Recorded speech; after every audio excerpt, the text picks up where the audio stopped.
What's up everybody, Brett here, back with some more Total War Warhammer 2 quick battles, here on the map named Ashenhall. I'm going to be playing as Empire today against a Warriors of Chaos player. And here you get a look at the armies, a little bit of a preview. And there's a bit of posturing at the beginning of this battle, so I'm going to go ahead and leave it in full speed as we posture up as I introduce the armies. Now, I went with a front line of 3 greatswords. And this map, I wasn't that familiar with it. I know I've played on it before, but it actually started me on this very commanding hill.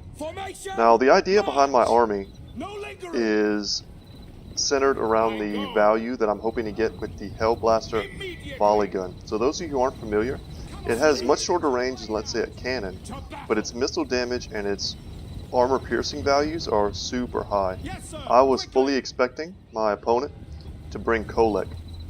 Kholek is probably the most competitive Chaos Lord in the roster.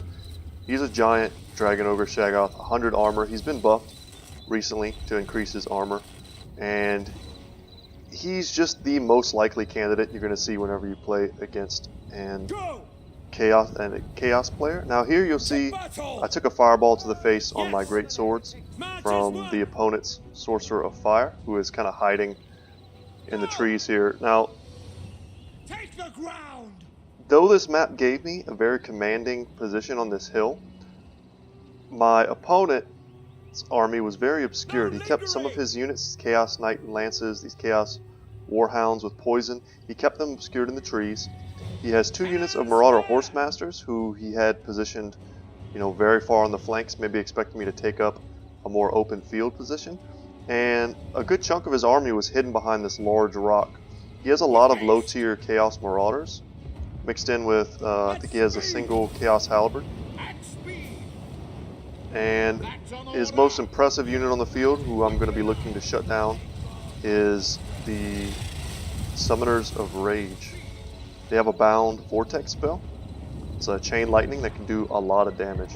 So my idea was to put my great swords, my 3 units, wherever the fighting is thickest, fully expecting my opponent to bring either Chosen, at least 1 unit, or just a heavy Chaos Warrior front line, which is very good against Empire. They are shielded and heavily armored, and they outclass everything but great swords, and even great swords can struggle. Now, I was having a bit of fun here, and you'll see I'm about to dodge, straight up Neo style, this Burning Skull. I managed to get all my units out of the way. I don't take any damage while these Marauder Horsemasters skirmish. Now, I was having a little bit of fun. I wanted Volkmar the Grim, and Volkmar against Kholek, Volkmar loses. He's a large entity with 100 armor. Kholek is made to peel open guys like him. However, against Chaos Infantry, Volkmar does cause terror on his War Chariot. He causes terror, he has Unbreakable, and he has regen if you bring his great Jade Griffin item.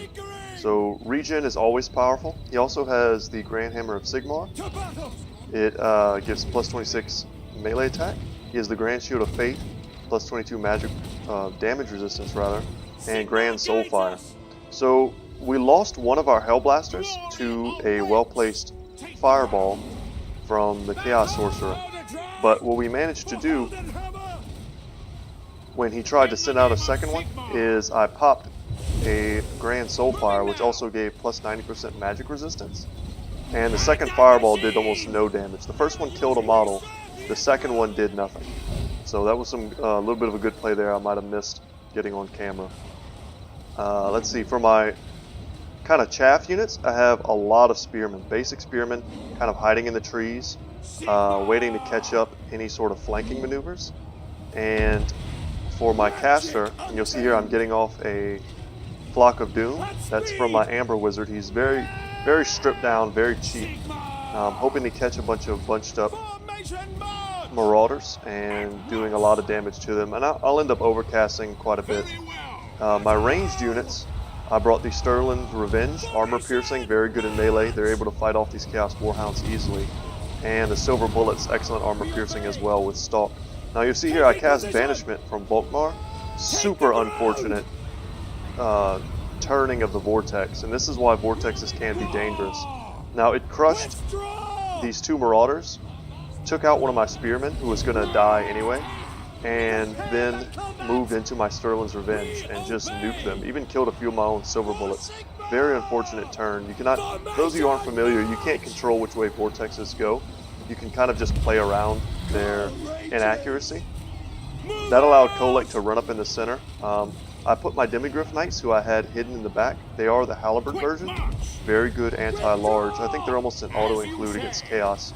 You can always expect Dragon Ogres, Dragon Ogre Shaggoths, something large, even Chaos Knights. And that's exactly what happened. So here's the bound spell from the Summoners of Rage.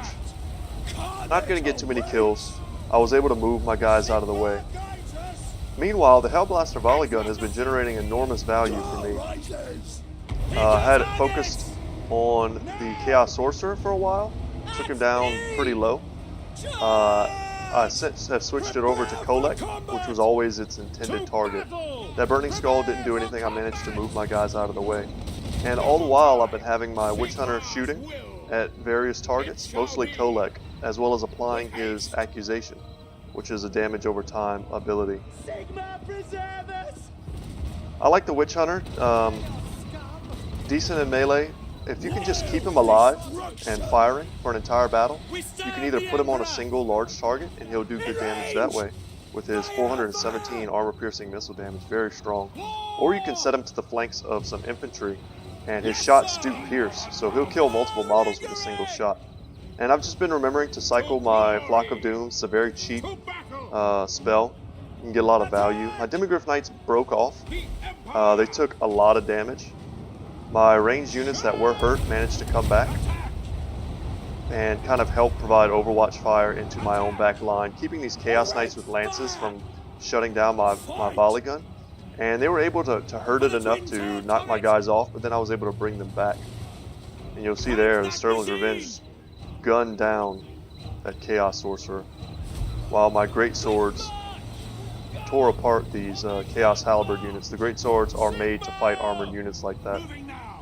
Summoners of Rage are fighting Spearmen, which is not something they want to do. The Horse Masters were able to just freely fire this entire battle. I mostly ignored them, favoring to focus my skirmish ability on the larger, more important targets of the enemy.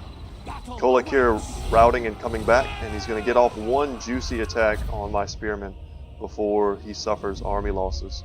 And I had at that point switched over my Hellblaster volley gun onto the Summoners of Rage, and I was crushing them with that. It's, once again, even one of those guys, it's very expensive to bring this unit, as opposed to, let's say, 2 mortars or a cannon and a spearman, something like that. So you really got to make sure you generate value. So let's go into the screen here and see what the numbers were. So that's the first thing I wanted to look at was how many kills did I get on Hellblaster volley gun? 7, right? Not impressive, but it's the targets that they were firing on. My opponent, rightfully so, saw it as the biggest threat on the battlefield, and invested a lot of his Winds of Magic and potential damage using his Chaos Sorcerer to try and take it out. So it soaked damage that way in that sense. It was almost a bit of a tank for me, as well as it was able to, it was probably responsible for maybe half of the damage done to Kholek, probably 80% of the damage done to the Chaos Sorcerer, and maybe 50% of the damage done to the Summoners of Rage. A lot of the kills it did get were probably on very high value targets like the Summoners of Rage. I wouldn't be surprised if it was responsible if like 5 of these kills were on this unit, an extremely expensive unit for Chaos to field. The Spearmen didn't get a lot of kills. They did exactly what they were supposed to do. I even had some in reserve that didn't even make it much into the fight. The Great Swords handily won against these Chaos Marauders. Chaos Marauders suffer from being the worst unit on the Chaos roster. However, you could look at them, compare them to something like the Norskin Marauders, who have like a rage ability. The Chaos Marauders do not. They have no abilities whatsoever. They're just super cheap, allowing you to go wide. Chaos Halberd didn't really find a home. He ended up sending this unit against my Great Swords, who was designed to kill this unit. Had he been able to put this on, let's say, my Demigryph Knights, who were very good screeners and protectors for me this battle, they could have generated some more value. I was using them, in the beginning, I was using them to mirror Kholek's movements.